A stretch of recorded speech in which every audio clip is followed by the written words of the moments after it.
भाइयों और बहनों, प्रेस के हमारे मित्रों, आप सबका यहां बहुत बहुत स्वागत। दूर दूर से आप आए, इसके लिए मैं बहुत आभारी हूं। 18 साल से यहां बीजेपी की सरकार है और आपने अपनी आंखों से इनका भ्रष्टाचार, इनकी लूट, इनकी सरकार को गहराई से देखा है। हर चीज में जहां भी इनको मौका मिलता है ये पैसा बनाना शुरू कर देते हैं। पता नहीं आपने, ये इनका मंत्री है, इनके बेटे का वीडियो देखा? तोमर जी के बेटे का वीडियो देखा आपने? देखा आपने? सबके सामने वीडियो कॉल पर बिना छुपाए, बिना डरे मध्य प्रदेश के किसान, मजदूर, गरीब युवाओं का पैसा आंख के सामने, सबके सामने चोरी कर रहा है। भाइयों और बहनों, तोमर जी के बेटे पर नरेंद्र मोदी ने कार्रवाई की, सीबीआई लगाई, ईडी लगाई, इनकम टैक्स डिपार्टमेंट लगाया। यहां पे 50% कमीशन सरकार चल रही है। महाकाल कॉरिडोर में चोरी की, व्यापम में 1 करोड़ युवाओं को नुकसान किया, 40 लोग मर गए, कोई इंक्वायरी नहीं। पटवारी एग्जाम स्कैंडल में कोई इंक्वायरी नहीं। एमबीबीएस सीट बिकती है, कोई इंक्वायरी नहीं। आपका पैसा जाता है सबके सामने, एक के बाद एक, एक के बाद एक मंत्री, उनके परिवार, उनके बेटे भ्रष्टाचार करते हैं, कोई कार्रवाई नहीं होती। यहां मैंने सुना है आदिवासी वर्ग के लोग हैं। भाइयों और बहनों, हम आपको आदिवासी कहते हैं, बीजेपी के लोग आपको वनवासी कहते हैं।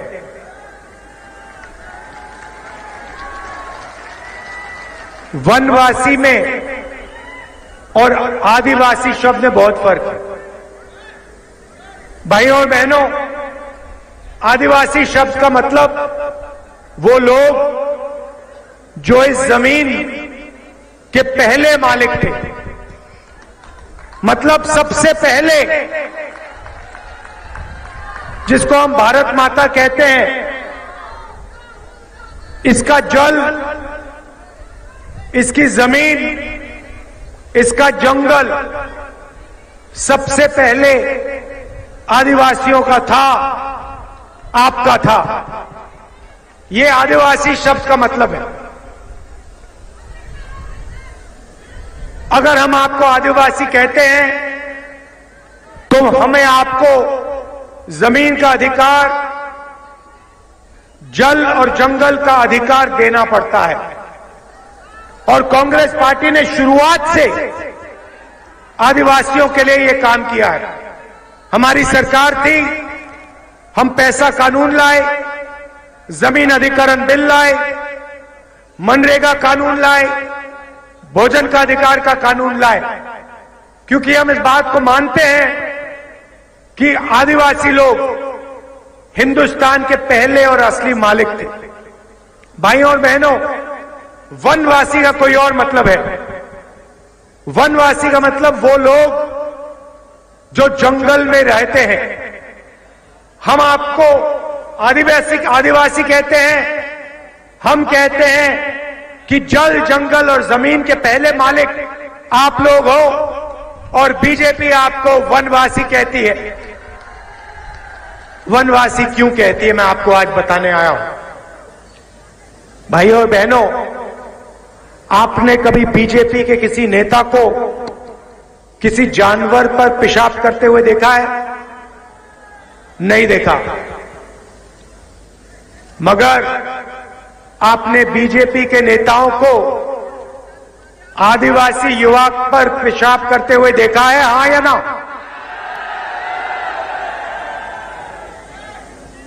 यह है वनवासी शब्द के पीछे सोच।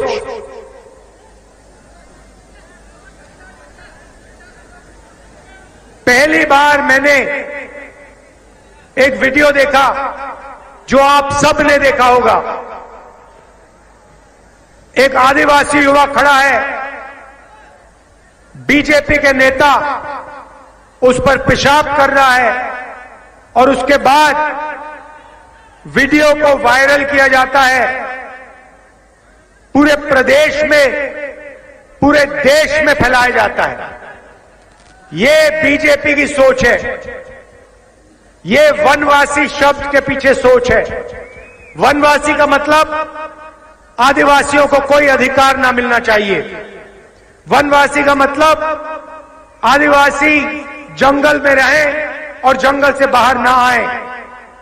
वनवासी का मतलब जब हिंदुस्तान में जंगल खत्म हो जाएगा तो वनवासियों के लिए यहां कोई जगह नहीं रहेगी। आपके लोग सड़क पे भीख मांगे निकलेंगे।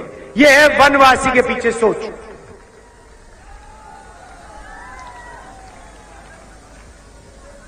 तो जब ये आपको वनवासी कहते हैं, आप इनसे कहिए कि हमारा नाम आदिवासी है, बदतमीजी मत कीजिए, हमें वनवासी मत कहिए। हम आदिवासी हैं और आदिवासी रहेंगे। हमारे हक हैं, जल जंगल जमीन का हक है, हमें वो हक चाहिए।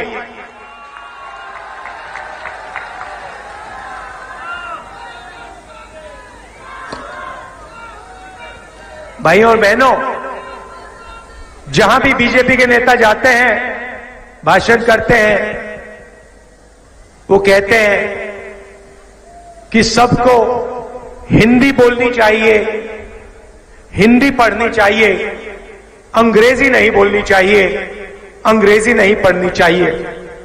और खास तौर से आदिवासियों को कहते हैं कि आप लोग हिंदी पढ़िए, हिंदी सीखिए, मगर अंग्रेजी मत सीखिए, अंग्रेजी मत पढ़िए।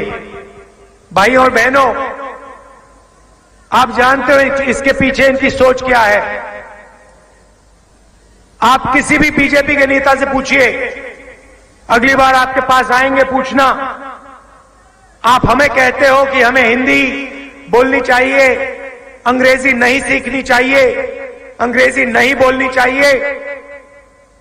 आप हमें बताओ, आपके बेटे कौन से, आपके बच्चे, बेटे बेटियां कौन से स्कूल में पढ़ते हैं? इंग्लिश मीडियम में पढ़ते हैं या हिंदी मीडियम में पढ़ते हैं? और सारे के सारे बीजेपी के बेटे, बीजेपी के नेताओं के बेटे इंग्लिश मीडियम स्कूल में पढ़ते हैं। वो अपने बच्चों को अंग्रेजी सिखाना चाहते हैं, अंग्रेजी पढ़ाना चाहते हैं, और आदिवासियों को अंग्रेजी नहीं पढ़ाना चाहते हैं, अंग्रेजी नहीं सिखाना चाहते हैं। इसके पीछे सोच है। देखिए, हिंदी की जगह है। मध्य प्रदेश में आप रहते हैं, यहां पे हिंदी की जरूरत है। आप दिल्ली जाएंगे, उत्तर प्रदेश जाएंगे, वहां व्यापार करेंगे, हिंदी चलेगी। मगर अगर आप विदेश जाना चाहते हो, विदेशी कंपनी में काम करना चाहते हो, कॉल सेंटर में काम करना चाहते हो, इंजीनियर बनना चाहते हो, डॉक्टर बनना चाहते हो, तो अंग्रेजी से ज्यादा फायदा होगा। क्यों? क्योंकि आप अंग्रेजी लेकर पूरी दुनिया में बातचीत कर सकते हो, पूरी दुनिया में व्यापार कर सकते हो, पूरी दुनिया में जा सकते हो। तो कांग्रेस पार्टी के सब नेता कहते हैं, आदिवासियों से कहते हैं, हिंदी सीखो, हिंदी पढ़ो, मगर अंग्रेजी भी सीखो, अंग्रेजी पढ़ना भी सीखो, अंग्रेजी लिखना भी सीखो। और बीजेपी वाले लोग कहते हैं नहीं, आदिवासियों को जंगल में रहना है, अंग्रेजी नहीं पढ़नी चाहिए, इंजीनियर नहीं बनना चाहिए, डॉक्टर नहीं बनना चाहिए, लॉयर नहीं बनना चाहिए। यह फर्क है हमारी विचारधारा में, उनकी विचारधारा में। हम चाहते हैं कि आदिवासी युवा बड़े से बड़ा सपना देख पाए और उसका पूरा सपना पूरा हो। वो चाहते हैं आप वनवासी हो, जंगल में रहो, जंगल के बाहर मत आओ। ये लड़ाई है, विचारधारा की लड़ाई है। और मैं यहां आपको मैसेज देना आया हूं, आप आदिवासी हो, आपका जमीन का हक है, जंगल का हक है, जल का हक है। और कांग्रेस पार्टी ये लड़ाई आपके लिए लड़के आपका जो बनता है, आपका जो हक है, वो आपको पूरा करके देगी। भाइयों और बहनों, आपने देखा होगा भारत जोड़ो यात्रा में हम 4000 किलोमीटर चले, कन्याकुमारी से कश्मीर तक चले, और रास्ते पे मुझे लाखों युवा मिले, और सबके सबसे मैं एक सवाल पूछता था। जब भी मैं युवा से मिलता था, मैं एक सवाल पूछता था कि भाई क्या करते हो? और मध्य प्रदेश में ज्यादा से ज्यादा युवाओं ने मुझे कहा, राहुल जी हम बेरोजगार हैं, हम कुछ नहीं करते। 18 साल इन्होंने सरकार चलाई, 18 साल इन्होंने सरकार चलाई, और युवा देश का भविष्य होता है। रीढ़ की हड्डी होती है युवा, युवा के बिना देश नहीं चल सकता। और मध्य प्रदेश के युवाओं को इन लोगों ने सिर्फ बेरोजगारी दी है। आपने सबसे पहले स्कूल, कॉलेजेस, यूनिवर्सिटी, अस्पताल, इन्होंने यहां पे सारे के सारे प्राइवेट कर दिए, बड़े बड़े उद्योगपतियों को बेच दिए। तो आपको जब आप स्कूल जाते हो, कॉलेज जाते हो, प्राइवेट स्कूल, प्राइवेट कॉलेज में जाना पड़ता है, हजारों रुपए, मेडिकल के लिए लाखों रुपए देने पड़ते हैं। आपके माता पिता पैसा कमाते हैं, मुश्किल से कमाते हैं, शिक्षा के लिए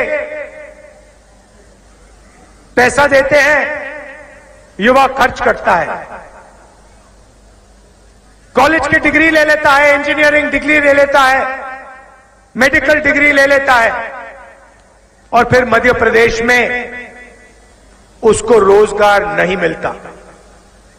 सारे के सारे युवाओं का सपना इन लोगों ने तोड़ दिया है, जिंदगी नाश कर दी है इन लोगों ने।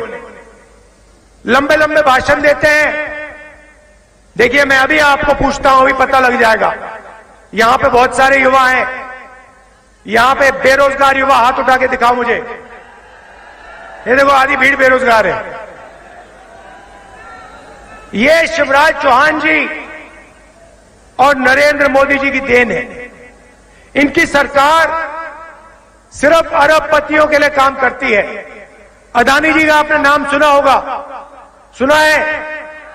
पूरे देश में आदिवासियों की जमीन, आपका हक छीनकर इन लोगों ने अदानी जी जैसे लोगों को दिया है, जो रोजगार देते हैं। छोटे व्यापारी, स्मॉल और मीडियम बिजनेस वाले लोग, किसान, उनको इन्होंने खत्म कर दिया। उदाहरण, भाइयों और बहनों, यहां पे बहुत सारे किसान बैठे हैं, छोटे व्यापारी, दुकानदार बैठे हैं। जीएसटी से आपको फायदा हुआ, नुकसान? एक व्यक्ति नहीं मिलेगा इस भीड़ में एक व्यक्ति नहीं मिलेगा, मध्य प्रदेश में एक व्यक्ति नहीं मिलेगा जिसको जीएसटी से या नोटबंदी से फायदा हुआ होगा। उसके बाद ये किसान बिल लाए, वो किसान बिल नहीं थे, वो किसान को मारने के हथियार थे। अच्छा हुआ कि सारे के सारे किसान खड़े हो गए, कांग्रेस पार्टी खड़ी हो गई और हमने किसान बिल को रद्द करवा दिया, वापस लौटा दिया। तो ये किसान से पैसा लेते हैं, मजदूरों से पैसा लेते हैं, गरीबों से पैसा लेते हैं और अरबपतियों को पैसा दे देते हैं। हमारा काम दूसरा है। हम किसानों को, मजदूरों को, छोटे व्यापारियों को मदद करते हैं, उनकी जेब में पैसा डालते हैं, उनका कर्जा माफ करते हैं, उनकी रक्षा करते हैं। भाइयों और बहनों, यहां गैस सिलेंडर कितने का है? आपको याद है यूपीए की सरकार थी, 400 रुपए का सिलेंडर था। नरेंद्र मोदी जी भाषण में कहते थे सिलेंडर 400 रुपए का हो गया, आज 1200 रुपए का हो गया। किसी भी भाषण में नरेंद्र मोदी नहीं कहते भैया 1200 रुपए का सिलेंडर है, 1200 का है ना। चुनाव के बाद कांग्रेस पार्टी की सरकार आ रही है, 500 का हो जाएगा। ले हमारी जो यहां महिलाएं आई हैं, बहनें आई हैं, माताएं आई हैं, ये हम आपके लिए काम कर रहे हैं। आज आप 1200 रुपए का सिलेंडर खरीदते हो, कुछ ही दिन में आपके 700 रुपए बचेंगे, 500 रुपए का सिलेंडर आप खरीदेंगे। क्यों? हम आपके जेब में, गरीबों के जेब में, महिलाओं को हम पैसा देना चाहते हैं, आपके बैंक अकाउंट में पैसा डालना चाहते हैं। भाइयों और बहनों, पिछली बार कांग्रेस पार्टी चुनाव जीती थी, हम चुनाव हारे नहीं थे, हम चुनाव जीते थे। आपने पूरा समर्थन किया, आपने कांग्रेस पार्टी को यहां चुनाव जिताया था। आपकी जो सरकार थी जिसने किसानों का कर्जा माफ किया था, जैसे ही हम आए थे हमने कहा था हम किसानों का कर्जा माफ करने जा रहे हैं और हमने 27 लाख लोगों का कर्जा माफ किया था। 100 यूनिट बिजली हम 100 रुपए के लिए देते थे, ओबीसी रिजर्वेशन हमने 27% किया था। उस सरकार को बीजेपी ने आपकी आंखों के सामने पैसा देकर, खरीद कर, आपके आंखों के सामने से उसको छीना। ये भूलिए मत, ये जो सरकार है, बीजेपी की सरकार है, शिवराज चौहान जी की सरकार है, ये आपने नहीं बनाई, ये गरीबों ने नहीं बनाई, ये किसानों ने नहीं बनाई, मजदूरों ने नहीं बनाई, आदिवासियों ने नहीं बनाई। ये आपसे चोरी की गई सरकार है और इसको यहां के बड़े उद्योगपतियों ने करोड़ों रुपए देकर, विधायकों को खरीदकर ये सरकार चोरी की सरकार बनाई। भूलिए मत और इनको याद दिलाइए। कहते हैं बीजेपी की सरकार है, बीजेपी की सरकार नहीं है, चोरी की सरकार है। कांग्रेस की सरकार बनी थी, इन्होंने चोरी करके यहां सरकार बनाई है।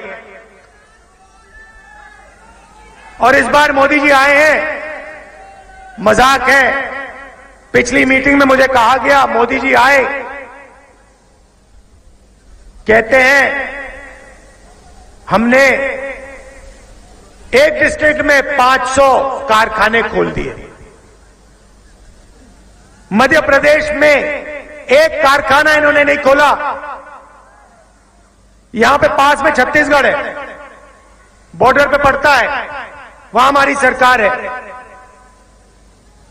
छत्तीसगढ़ का पूरा चेहरा हमने बदल दिया।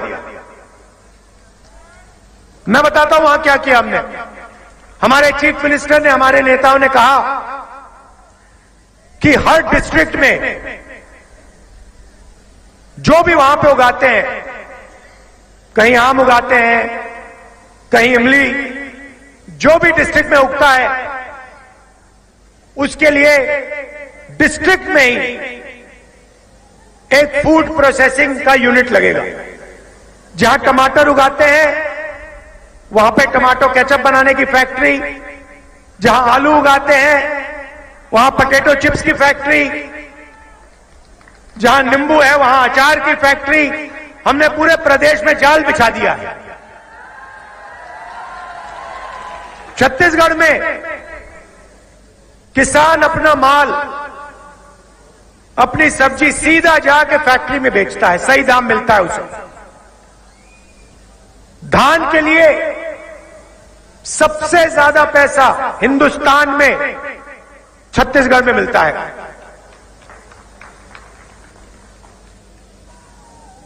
₹3,200 प्रति क्विंटल धान के लिए छत्तीसगढ़ के किसान को मिलता है। मजे की बात आपको बताता हूं, कुछ दिन पहले चुनाव का दौरा चल रहा था, वहां मेरी किसानों से बात हुई।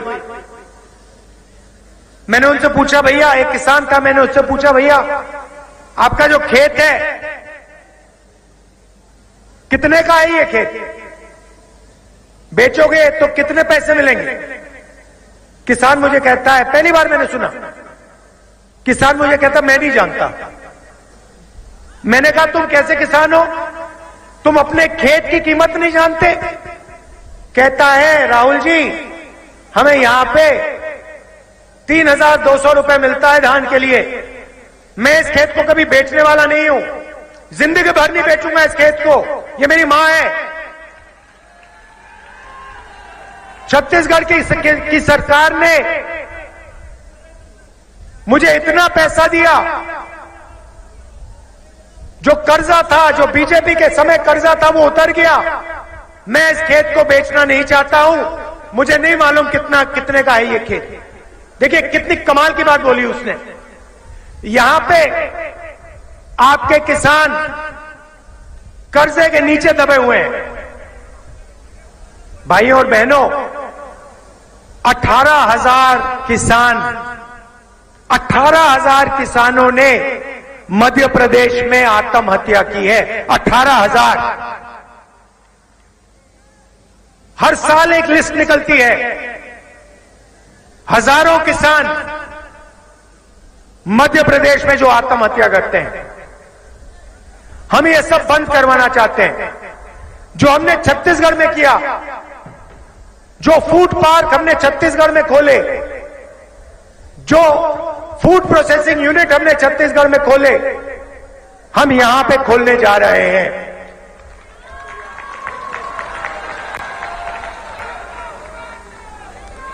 और सुन लीजिए, मोदी जी आके कहते हैं, वायदे कर जाते हैं, 15 लाख रुपए बैंक अकाउंट में डाल दूंगा।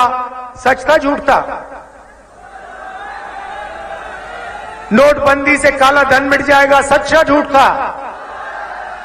तो वो झूठ बोलते हैं। हम यहां झूठ बोलने नहीं आए।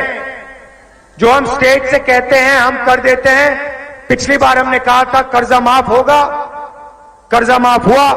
इस बार हम कह रहे हैं 2 लाख रुपए से कम जिनका कर्जा है वो माफ होगा, कांग्रेस पार्टी की सरकार करेगी। गेहूं के लिए आपको 2,600 रुपए प्रति क्विंटल मिलेगा, और वो सिर्फ 2,000 तक, 2,600 नहीं रहेगा, वो आस्ते आस्ते बढ़ता जाएगा, 3,000 रुपए प्रति क्विंटल अंत में हो जाएगा। धान के लिए 2,500 रुपए प्रति क्विंटल, बिजली 100 यूनिट 100 रुपए के लिए, और 200 यूनिट के लिए आधा बिल। ये हमारे वायदे हैं, लिख लीजिए, ये वायदे पूरे हो जाएंगे। मैंने गैस सिलेंडर की बात आपको कह दी। 500 रुपए का गैस सिलेंडर होगा। यहां बहुत सारी महिलाएं आई हैं। माताएं और बहनों को 1,500 रुपए हर महीने और 500 रुपए का गैस सिलेंडर। तो ये हमारे वायदे हैं। आप यहां दूर दूर से आए, इतने प्यार से आपने मेरी बात सुनी, इसके लिए आपको